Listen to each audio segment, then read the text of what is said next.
Are all proteins equal? Protein found in bread the same as in beef, for example?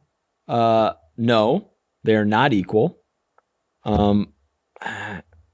Look, we could do 3 back-to-back episodes on this and dig up old Lyle articles and talk about the protein handbook, the protein book, Lyle's book. Oh man, we could talk about the protein book. We could talk about different metrics for evaluating protein quality based on a number of factors.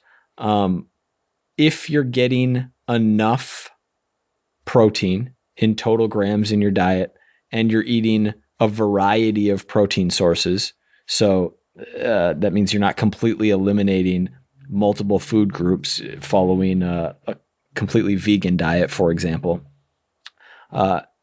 you don't need to focus on protein quality for 99.9% of people, right? You're not trying to step on stage at the Olympia. You're not trying to maximize every like ounce of muscle that you can put on in a year. It's not important is the punchline. In other words, I think the common question is, do I count the protein from bread, for example? Which is like, should I, right? Like that's the question I get. It's like, okay, well, bread has this many grams. Like, do I count those or should I only count the protein? Yeah, of course, count those proteins for sure. Yep. If you are literally only eating bread, which would be a really terrible idea for so many reasons. And I know there's gonna be someone in the world who hears that and be like, he's saying you shouldn't eat bread, for fuck's sake. Like, I'm saying if you're only eating bread, which is a terrible idea, then you're gonna be missing out on protein quality. You're gonna be missing out on a lot of shit, quite frankly. But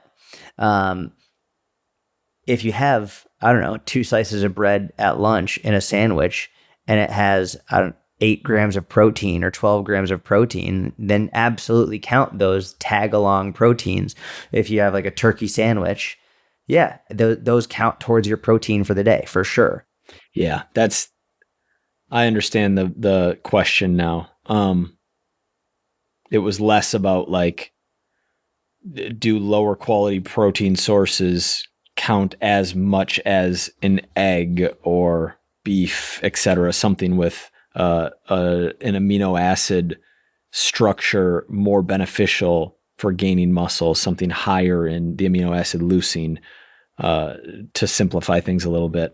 But yes, tag-along proteins absolutely count. And people often make when they're learning about macronutrients, like, oh, this is primarily a carb, this is primarily a protein, this is primarily a fat. Does that mean that I only count the fat in insert food, avocado? No, you count the fat in avocado and the carbs in avocado and the 1 gram of protein in avocado. I'm not positive on that off the top of my head. But yes, you count all 3 macronutrients, 4 really, in every food that you eat. And to be fair to the person asking, I actually think they do mean exactly what you just said. What's the protein quality? Does it actually count? But I don't think that based on the way they phrase it, I don't think that they know enough to ask that level of scientific jargon or of like, okay, well, there are different types. I think in this person's mind, the types of protein is like you have meat and you have bread, and it's not like the amino acid profile. It's I don't think the level of knowledge is there yet, which is why it's just like, does it count? Do the proteins from bread count like the protein from beef counts? Which, yes, it does, but the majority of your protein should not be coming from bread. Correct. And just like you said at the beginning, a multiple sources is best. A variety of sources of protein is a better option. Just like an overall healthy diet has a multitude of sources of nutrition, of nutrients, and coming from a multitude of different places and colors and all of that stuff. Bingo.